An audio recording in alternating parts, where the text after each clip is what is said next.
I don't think I need the clicker. All right. Good afternoon, everybody. Oh, come on. I started in a science museum working with kids. Let's try this again. Good afternoon, everybody.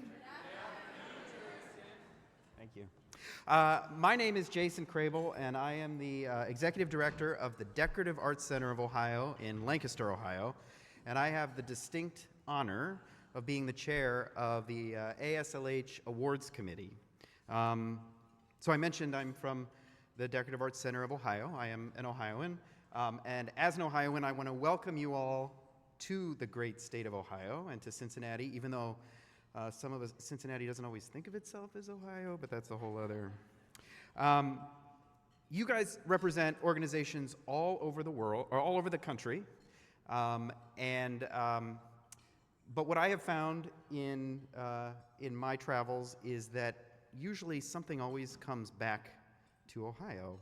So if you are someone who was born in Ohio or has some significant connection to Ohio, works in Ohio, I'm not going to ask you to raise your hand. I'm just going to say, OH.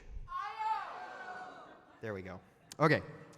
So all right, Asia, I'm sorry. The awards ceremony, you all are in this room because you know how important and how special this program is, this awards program is. You know, as Christy said, if we weren't doing it well, it wouldn't be an issue. These awards represent the best of what we do.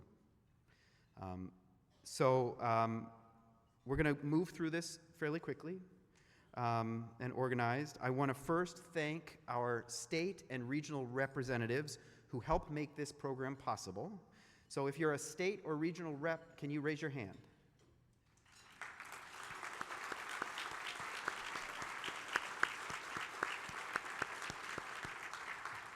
So the way this program works, again, if you're in this room, you may know,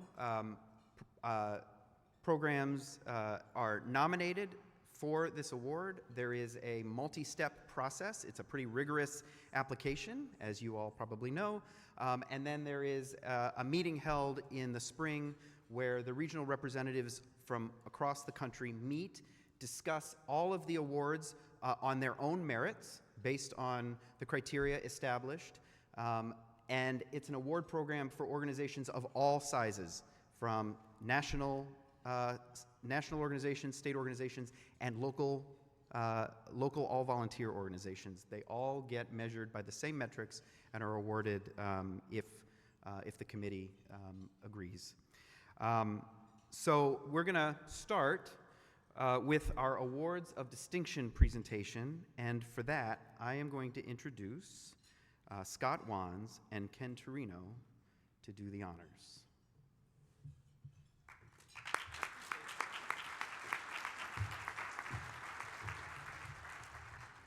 Thank you. Thanks, Jason.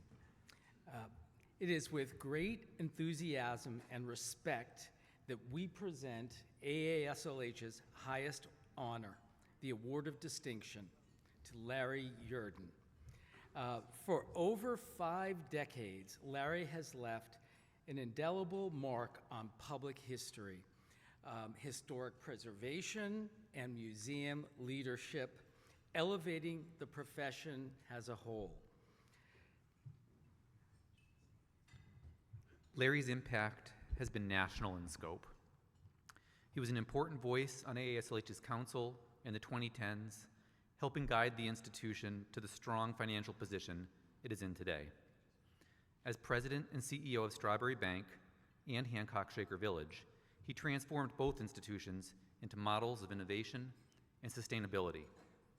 At Strawberry Bank, he led groundbreaking climate resilience work, stabilizing historic buildings, and modeling a flood mitigation that's now a national example. Larry has helped shape the field through his scholarship and teaching.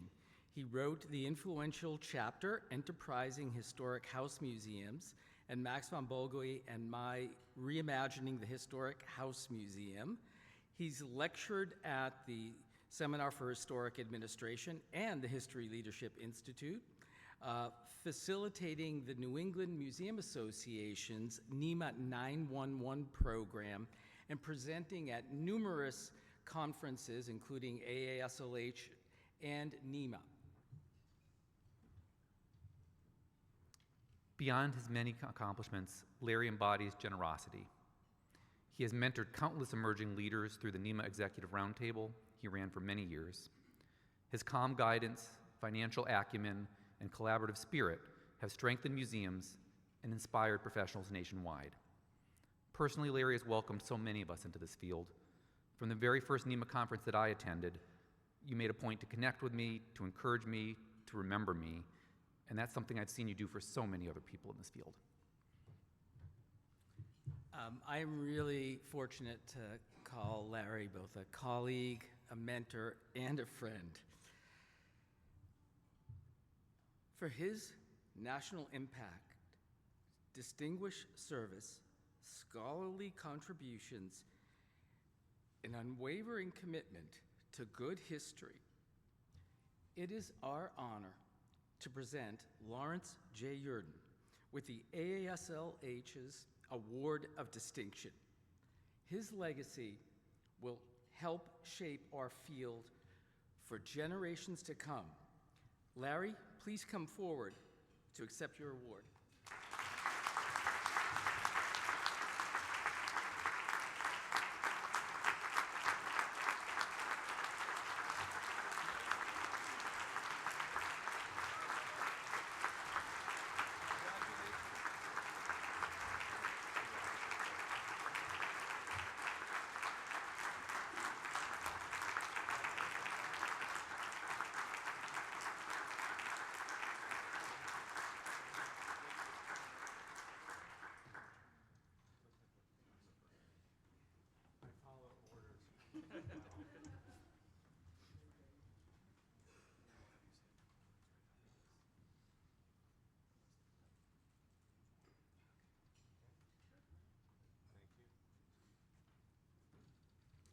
As someone said once, they said, my father would have appreciated that, my mother would have believed it. In my case, that was true. I am a museum nerd, I am. We went on vacation, just like our keynote speaker said, our vacations were always to some history spot. My nieces actually said to their dad, Steve, my brother's over here, that they saw one more Confederate Civil War battleground that they were going to leave. So, but I do want to say a word about being the nerd. We went to visit Fort Ticonderoga. I was in 5th grade, about 10 years old. I came home, I was so enthused, I started my own museum in the basement of my parents' house. My mother was mortified that I was trekking people to an unfinished basement to the house. Anyway, that stayed for a while, but today I brought one of the artifacts. There we go. This is a spoon my grandmother gave me. The label said, "Old Spoon." I was very imaginative then. I also had a Victrola with a record on it that's 7 years with the wrong woman. I feel that wouldn't probably play too well today. I would hope it wouldn't anyway. And so that was the beginning, and it was a great beginning to a world that we get to participate in. I want to say, isn't this a wonderful organization to be part of? Amen. Thank you very, very much for this honor.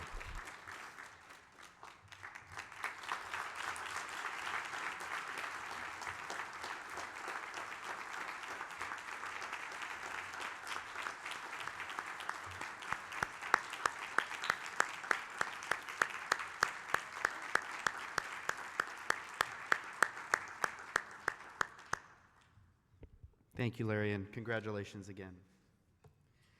All right, so now we'll get to the main portion of our awards presentation for the 2025 AASLH Leadership in History Awards.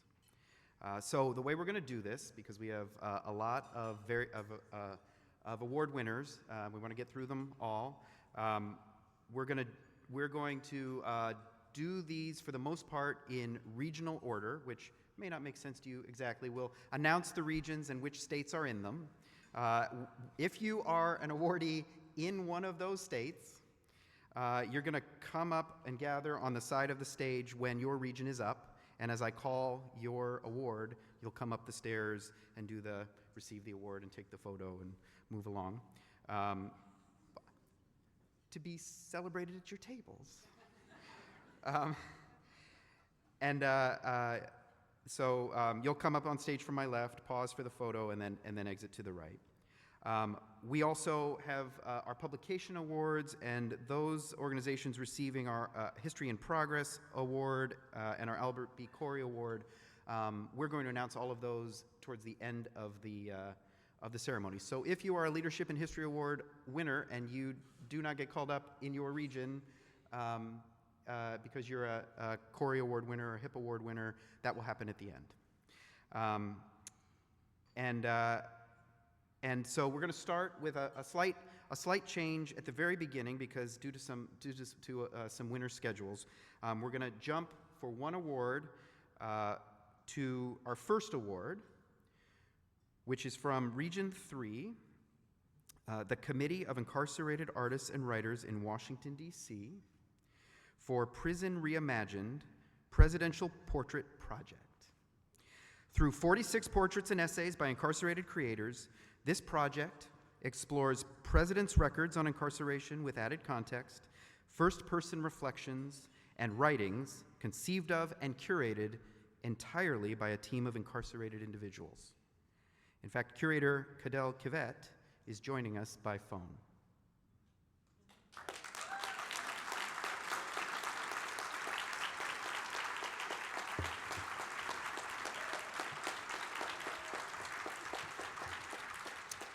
All right, so now we're going to go back to our usual order for the rest of the awards. We're going to start with Region 1, Maine, Massachusetts, New Hampshire, and Vermont. So if you're in one of those regions, one of those awards, please come up. We're going to start with Historic New England in Milton, Massachusetts, for the importance of being furnished. For Bachelors at Home. In their first major show to focus on the lives of queer New Englanders, the exhibit shared rich and compelling research about the pivotal roles 4 American bachelors played in collecting, reframing the past, and transforming their homes into a theatrical stage, provoking new interpretation around ideas of home and homemaking in the early 20th century.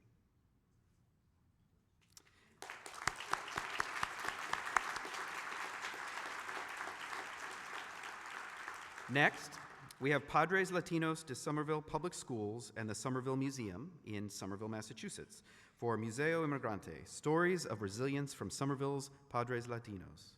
This community partnership with a group of Portuguese and Spanish-speaking parents of school children included oral histories, videos, photographs, a community-sourced wall of family photos, a collection of objects from members' immigration journeys, and a recording studio where museum visitors could share their own stories.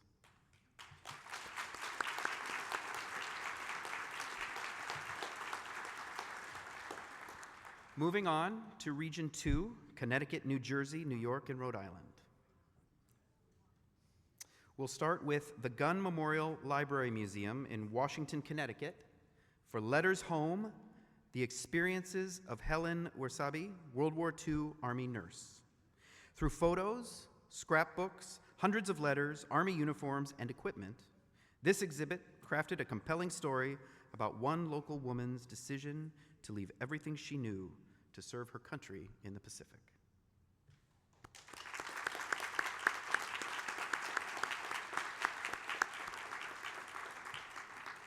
Next, Housatonic Museum of Art in Bridgeport, Connecticut, and Interpreting Sports of Somerville, Massachusetts, for the Making of an Icon, Walter Ayus and Sports Photography. This exhibit of the man dubbed the Rembrandt of sports photography explored how his photographs captured heroic moments, contributed to legendary myths of greatness, and told authentic stories of athletic struggle and uplift that engaged the general public and sports fans alike.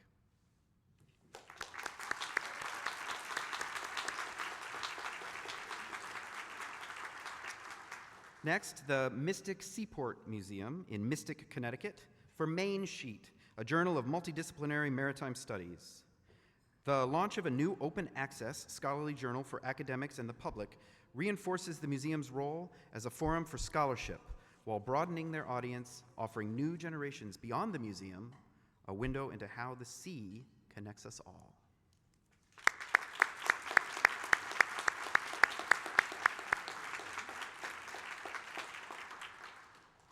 The Wilton Library Association in Wilton, Connecticut, for the Brubeck Collection and Digital Archives. This archive website operates both as an interactive digital museum and a searchable database of the archive's 22,000 plus items, covering the jazz artist Dave Brubeck's music, life, and involvement in Cold War diplomacy and the civil rights movement.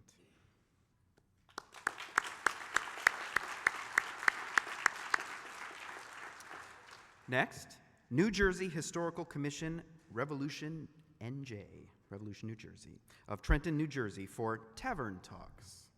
Through interactive public programs that bring the public and reenactors together for guided conversations, participants consider their own perspective, question their own beliefs, and challenge their own assumptions about history, creating a space where people can interpret the past through mutual understanding and empathy.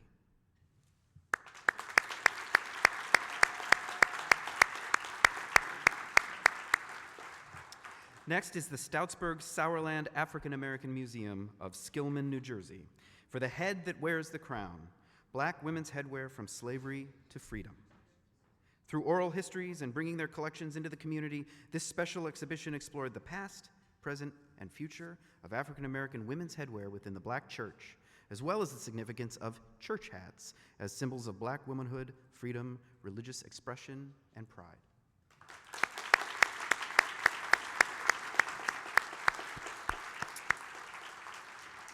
Next up is the Stoutsburg-Sauerland African American Museum of Skillman, New Jersey, for 1899 camp meeting reenactment.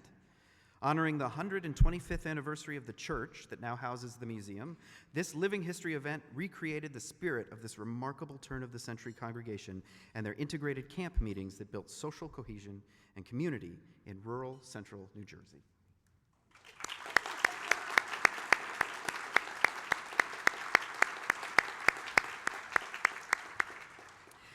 Next, we have Jeffrey Miller of Kingston, New York, for decades of preserving and sharing Ulster County's history. As Ulster County historian and co-founder of the Rare Center for Immigrant Culture and History, Miller helped transform a shuttered historic bakery into a vibrant museum that connects the region's immigrant past to contemporary discussions on immigration, community identity, and local cultural diversity.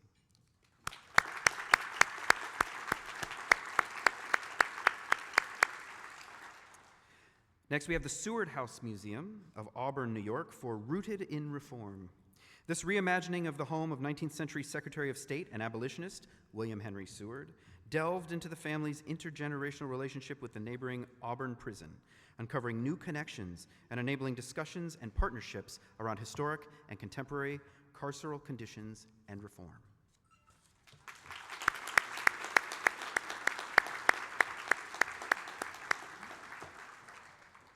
Next is the Newport Historical Society of Rhode Island for A Name, a Voice, a Life, the Black Newporters of the 17th through 19th centuries exhibition. This exhibition brought to the fore the thousands of enslaved people who were trafficked to Newport between its founding in 1639 and 1842. Through studying ship manifests, merchant papers, church records, family letters, newspaper accounts, and more, they've recovered the names of over 1,700 African-descended people and crafted over 20 detailed biographies.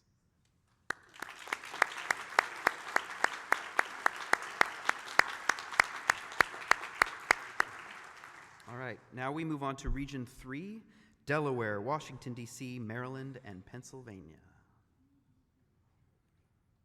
And we'll start with Tudor Place, Historic House and Garden in Washington, D.C., for Ancestral Spaces, People of African Descent at Tudor Place. This tour/installation provided a fresh perspective on a 19th century historic home by centering the experiences of generations of enslaved and free Black individuals who lived and worked at the site. Curated in collaboration with descendants of those enslaved and local stakeholders, the project challenged the established power dynamics that have shaped the site's historic narrative.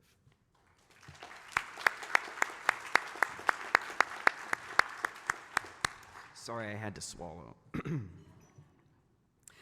Maryland Historical Trust and Jefferson Patterson Park and Museum of St. Leonard, Maryland for Witnesses of Wallville. This community partnership researched the Black community of Wallville from the 1850s through the 1950s, working with descendant families to uncover and document resiliency and support systems, changing demographics, social and political inequality, and responses to discrimination.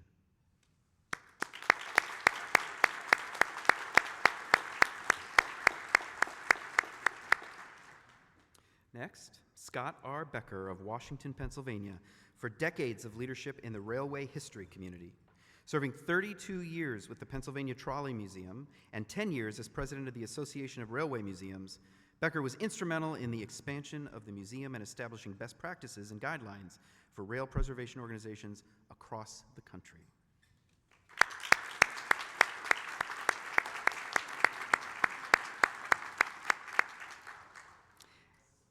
And next, we have the Pennsylvania Trolley Museum of Washington, Pennsylvania, for their Welcome and Education Center.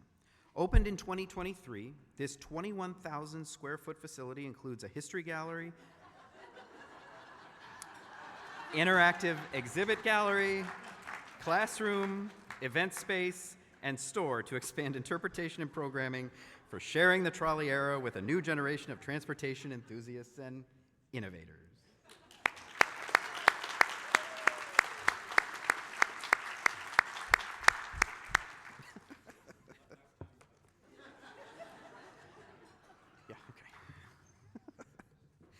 Next, Historical Society of Pennsylvania in Philadelphia for Resurrecting Voices, the Philadelphia Black Experience podcast.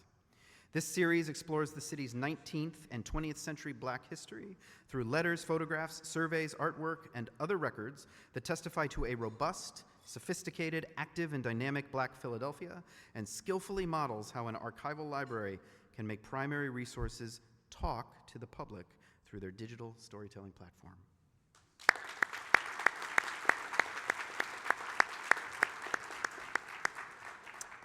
Next up, we have Region 5, Kentucky, North Carolina, South Carolina, Virginia, and West Virginia.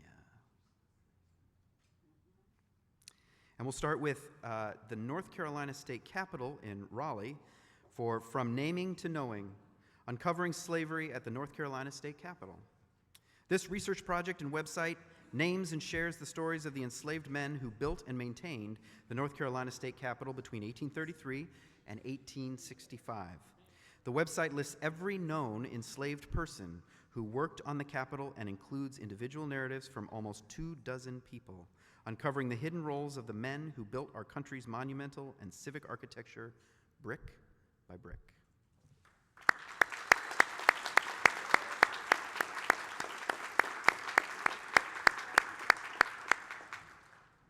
Next is the Manassas Museum in Virginia for Manassas Museum Reimagined.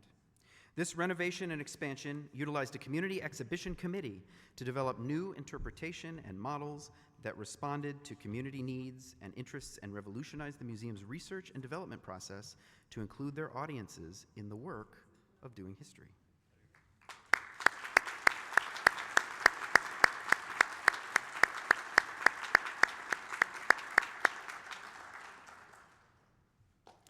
Next is the William and Mary Bray School Lab in Virginia for the Williamsburg Bray School, a history through records, reflections, and rediscovery. This multi-layered project explores the history and legacies of the Williamsburg Bray School, a pro-slavery Anglican school that educated Black children between 1760 to 1774, bringing together a diverse community to reckon with this difficult history around the 250th anniversary of the school's closing.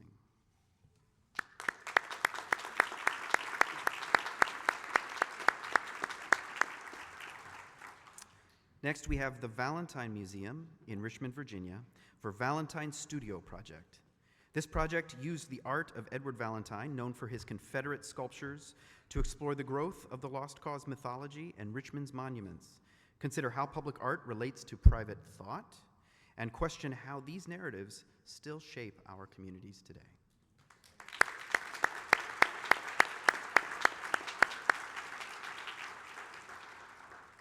Next, we have Community Coalition for Social Justice, Inc. of Morgantown, West Virginia, for celebrating the 60th anniversary of the Civil Rights Act of 1964 and West Virginians' experience in civil rights, how we have been connected all along.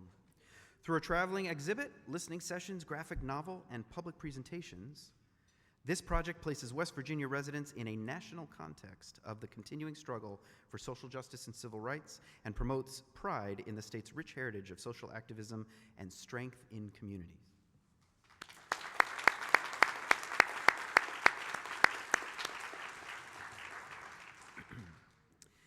Next up, Region 6, Illinois, Indiana, Michigan, and Ohio.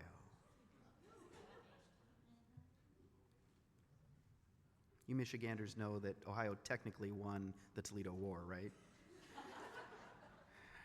Technically. We'll start with Lincoln Presidential Foundation in Springfield, Illinois for Fortifying Our Democracy, Lincoln's Lyceum Address. This documentary series explores context, ideas, and interpretations of Abraham Lincoln's 1838 address to the Young Men's Lyceum entitled The Perpetuation of Our Political Institutions, a speech chosen to highlight based on data on history and civics education and public trust in political institutions, feedback from lifelong learners and educators, and scholarly and partner input.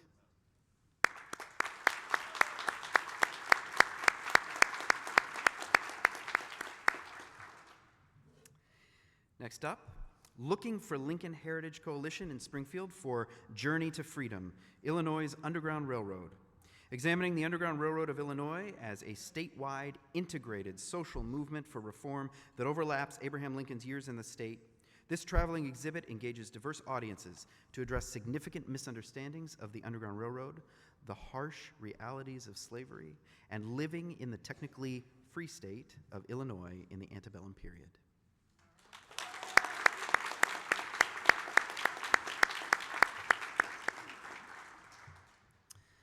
Next is the McLean County Museum of History in Bloomington, Illinois for A Deadly Deception, the asbestos tragedy in McLean County. For years, the United Asbestos and Rubber Company operated in Bloomington and assured its workers that asbestos was safe, despite evidence of the industry's danger. This project documents that era from all levels, from workers to management and human relations personnel, all the way to the top leaders and owners of the company who knowingly deceived their employees, engaging constituents in conversation about workplace safety and deceptive practices in industry that still exist today.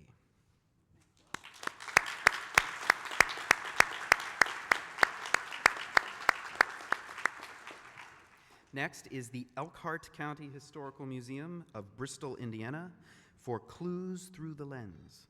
This provocative exhibit utilizes the museum's rich photo collections to transform viewers into history detectives, challenging them to ask questions of the images, of their own biases, and of society, building not only an understanding of what their community's history is, but also how they can participate in the discovery and sharing of it.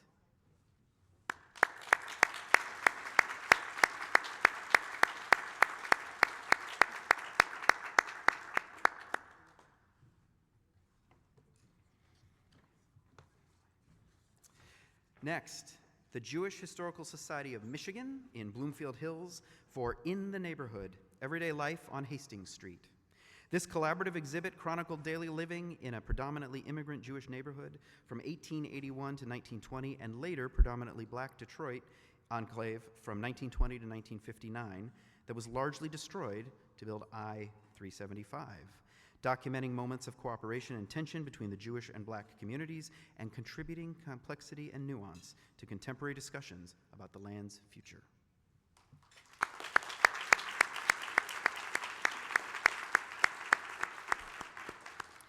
Next, the Massillon Museum in Massillon, Ohio for Gilding Northeast Ohio, Fashion and Fortune 1870 to 1900. This exhibit explored the region's forgotten glittering prominence during the Gilded Age, using fashion to reflect the era's class, political, and social complexities. Through its own collections, loans from regional museums, and costumes from HBO's The Gilded Age series, the museum used the relatable artifact of clothing to humanize a much romanticized era.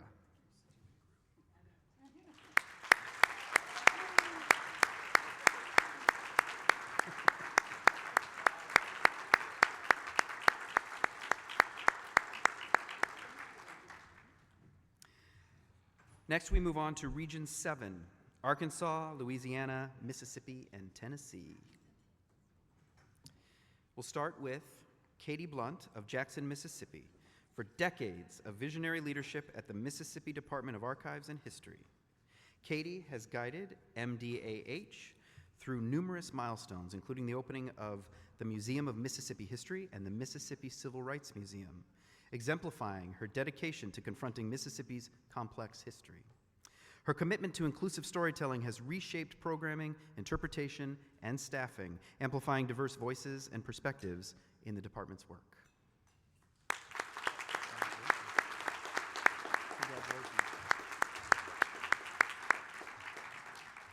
Next, the Belmont Mansion Association of Nashville, Tennessee, for Upon the Toils of Many, the story of enslaved free black and immigrant laborers at Belmont Mansion.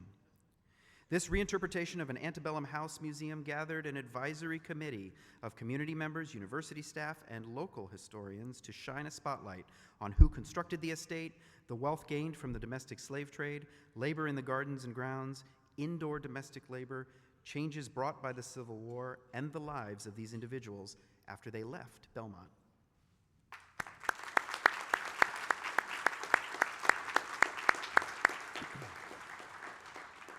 Next, we move on to Region 8, New Mexico, Oklahoma, and Texas. We'll start with the Wingfield Heritage House Museum in Ruidoso for Ruidoso Rewind. This weekly radio broadcast brings local and state history topics to the small mountain town, recent transplants, and a large tourist base, introducing them to the area's rich history and building support for the museum, which opened in 2024 as the first history organization in the area.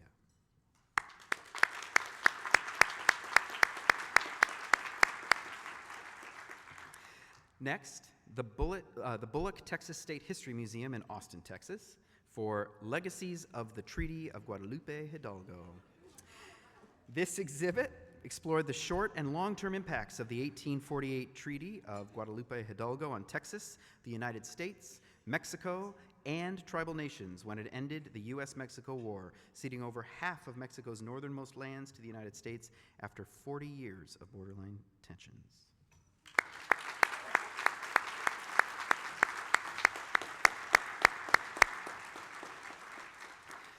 Next, the Neil Cochran House Museum in Austin, Texas, for Reckoning with the Past, the untold story of race in Austin. This 8-year research project to interpret and restore the home's original enslaved quarters included a major restoration campaign, a new interpretive plan, new interpretive panels that share 500 years of enslavement history in Texas, and a series of 3 murals that reconnect the back of the main house to its 19th century vista and the labor force that allowed the main house to function.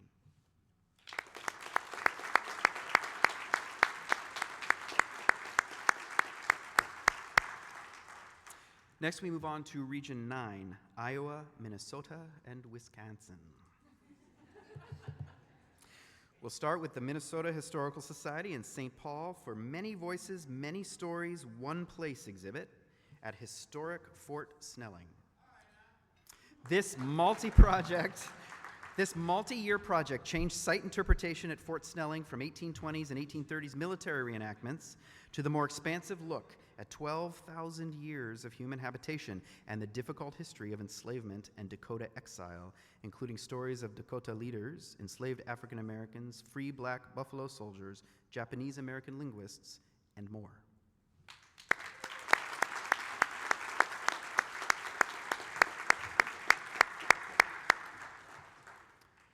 Next, Defend Glendale and Public Housing Coalition in Minneapolis for We're Still Here, Glendale Townhome's 70th anniversary 1952 to 2022.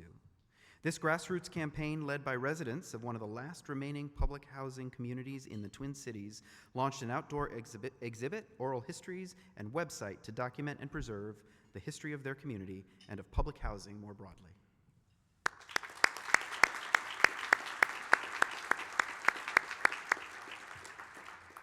Next is the Nellville Public Museum in Green Bay, Wisconsin, for Telling Our Stories LGBTQ+ Voices of Northeast Wisconsin. This project explored the vibrant and diverse history of the LGBTQ+ community in Northeast Wisconsin through an exhibit created in collaboration with the University of Wisconsin Green Bay Archives, Our Voices collection, that shed light on topics like advocacy, the AIDS crisis, pride celebrations, and historic locations of importance to the community.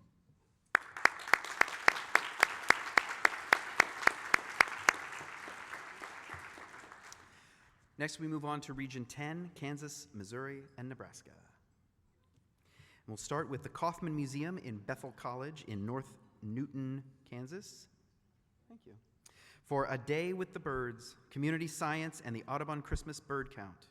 Weaving together stories of history, science, and place, the exhibition seeks to introduce multi-generational audiences to the world of birds, explore the lives of remarkable people who are part of a Christmas bird count history, and invite visitors to opportunities available to act on behalf of birds and bird conservation.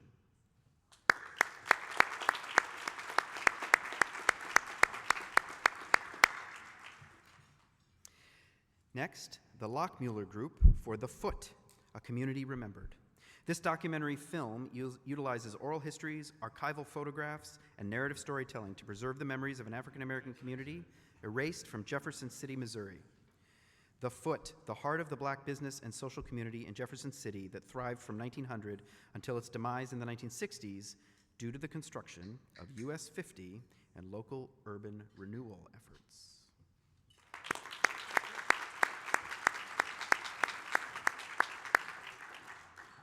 Next, the National Museum of Toys and Miniatures in Kansas City for Portraits of Childhood, Black Dolls from the collection of Deborah Neff.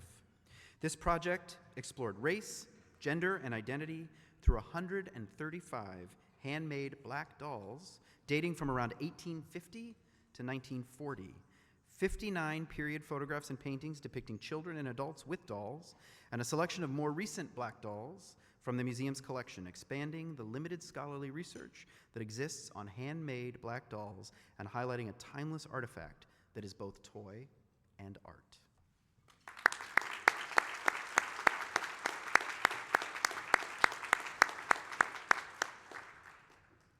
Next, we move on to Region 12, Alaska, Idaho, Oregon, and Washington. We'll start with Whitman College and Sheehan Gallery for Picturing Family, Métis Life in the Walla Walla Valley. This exhibit combines family photos of the Métis, mixed Indigenous and French Canadians, population of the Umatilla Indian Reservation at the turn of the 20th century with contemporary art made and collected by descendants at the turn of the 21st century, challenging the colonial act of collection with community participation and curatorial authority.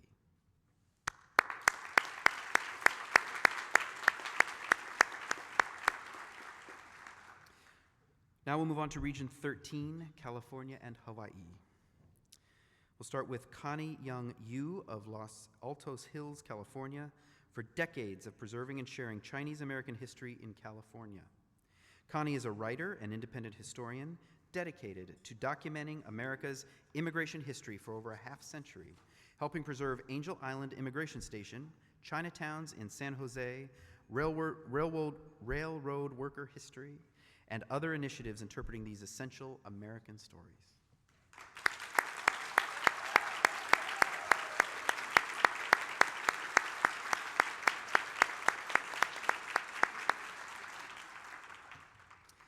Next, the Japanese American Citizens League for the historic Japanese American Cemetery rededication and revitalization.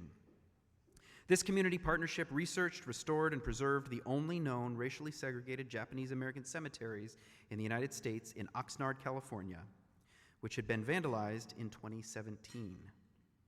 documenting and honoring the 20th century Japanese American community disrupted by World War II incarceration camps.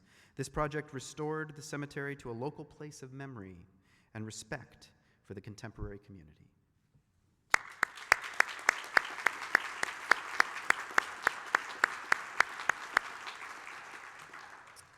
Next, the SFO Museum, SFO International Airport for Rosie the Riveter, Woman Power in Wartime. Working in partnership with Rosie the Riveter World War II Homefront National Historic Park in nearby Richmond, California, this project was developed to introduce the groundbreaking and transformative history of women who entered the industrial workforce during World War II to the millions of passengers who traveled through Harvey Milk Terminal 1 at the San Francisco International Airport.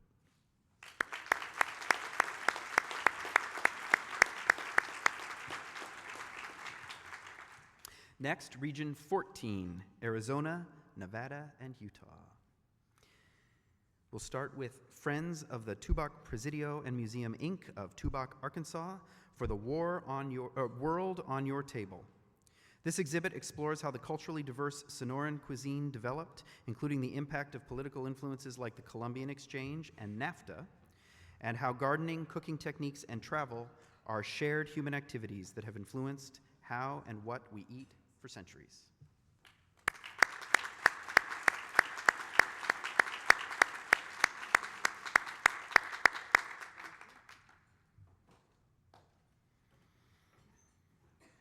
Next, Spring Preserve of Las Vegas, Nevada, for New Wu Passats.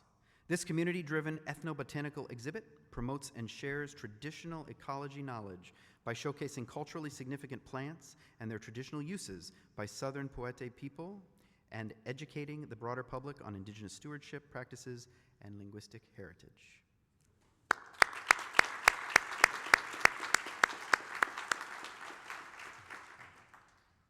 And now we'll move on to our publication awards.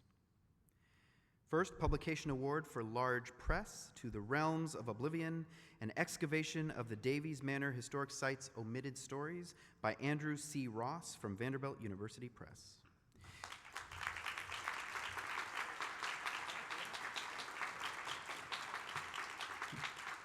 You're going to want to hear about this. Interrogating the forces of memorization that often go unquestioned in the stories we believe about ourselves and our communities, this book simultaneously tells an informative and engrossing bottoms-up history of the Davies family, of the black families they enslaved and exploited across generations, and of Memphis and Shelby County, while challenging readers to consider just what upholds the survival of that history to the present day.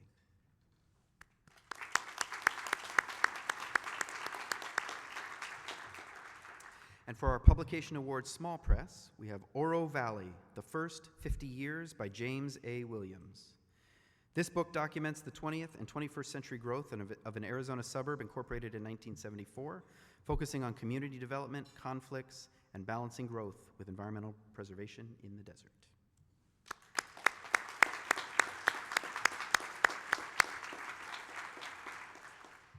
And now we move on to our special awards, starting with the History in Progress, or HIP Award, and I just want to give you an understanding of what that is.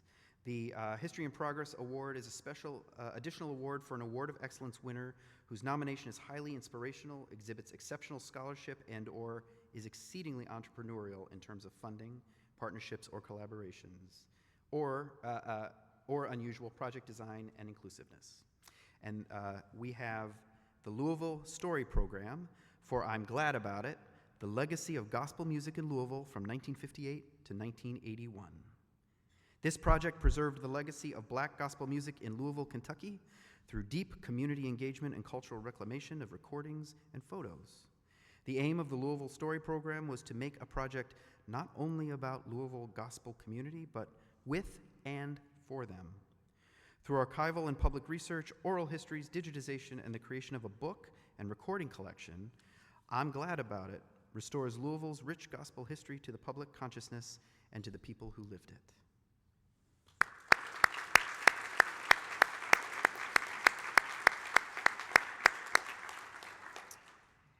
And the other History in Progress award goes to the Detroit Historical Society for The Hustle, celebrating Detroit's unsung entrepreneurs.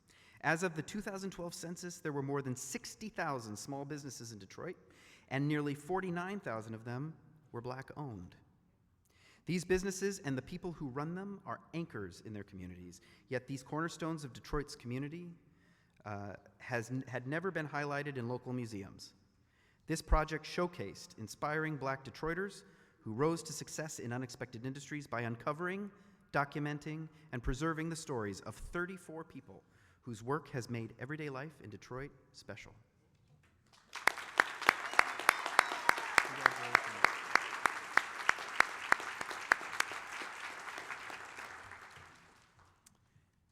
And the Albert B. Corey Award, which recognizes primarily volunteer-operated historical organizations that best display the qualities of vigor, scholarship, and imagination in their work.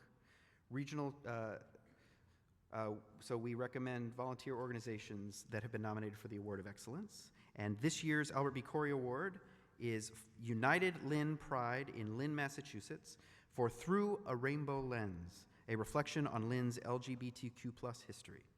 This project documented, shared, and preserved the city's LGBTQ+ stories and places with the support of a grant from Mass Humanities. Lynn is a working-class town with a large immigrant population whose important queer history had been relegated to the shadows. Lynn was home to the oldest gay bar in Massachusetts, now closed, and the place where two union activists met, who were the first same-sex couple in America to get marriage licenses in 2004. As one reviewer wrote, this project is a model of how history can be used to build bridges, challenge assumptions, and inspire change. Through a Rainbow Lens addresses historic erasure and community resilience with thorough research and scholarship, empathy, and most importantly, joy.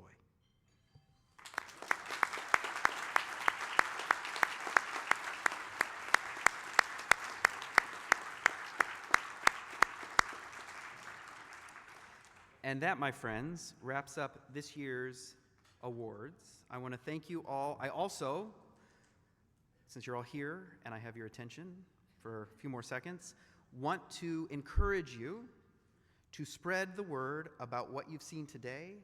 Take what you saw that inspired you, talk to the people who did the projects, find out what you can to learn so that you can do these things as well, and as importantly, spread the word about the awards program. You cannot win an award if you are not nominated. So please encourage your organizations and the organizations you work with to highlight and celebrate the things you are doing, because this is how we let folks know what's going on around the country. So thank you very much. If you're an award winner, I have a note here, envelopes and boxes available at front of stage. And with that, thank you.